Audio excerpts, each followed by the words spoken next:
एक बार एक सेठ ने एक शोरूम खोला और एक बुजुर्ग को इनॉग्रेशन के लिए बुलाया। उद्घाटन के बाद जैसा कि होता है कि शोरूम के मालिक ने उन बुजुर्ग की बड़ी इज्जत की।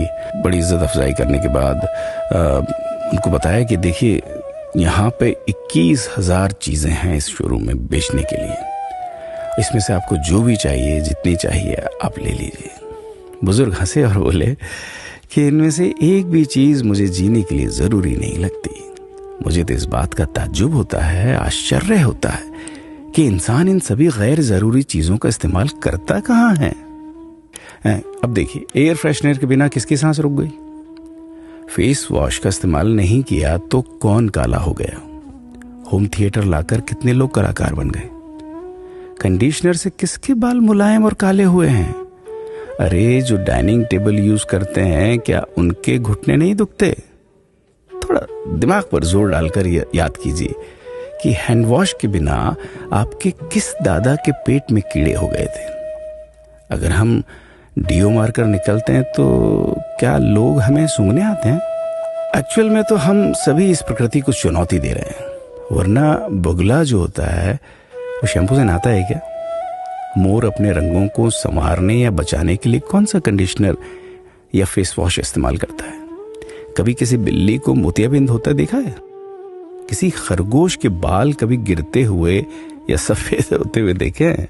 इनहेलर या बाम के बिना भी कुत्ते के सूंघने की क्षमता उतनी ही तेज है।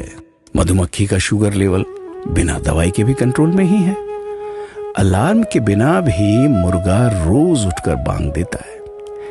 दरअसल इंसान पैसा खर्च करके दुखी होने की चीजें खुद ही खरीदता रहता है।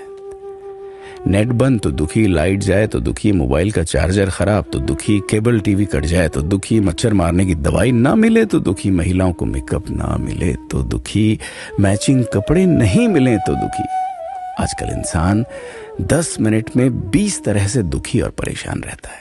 बाकी तो गुड़ की रोटी या प्याज रोटी खाकर हाथों का तकिया बनाकर पीपल के नीचे जो आराम से सो जाता है, उसे दुखी करने के लिए तो फरिश्तों को नीचे आना पड़ता है। ये सब देखा देखी का खेल है। सच तो यह है कि सुखी रहने के लिए बहुत कम खर्चा होता है, लेकिन दूसरों को दिखाने में कि मैं कितना सुखी हूं, इसी में बहुत ज्यादा खर्चा होता है। जैसे जैसे सुविधाएं बढ़ रही हैं, दुखी होने के रास्ते भी खुलते जा रहे हैं। अगर आपको ये सब सच लगता है तो लोगों को जागृत कीजिए और फिजूल खर्च से बचाइए। दोस्तों, खुद सुखी होने के लिए खर्च कीजिए, दूसरों को दिखाने के लिए नहीं। हाँ, लेकिन अपना ख्याल रखिएगा।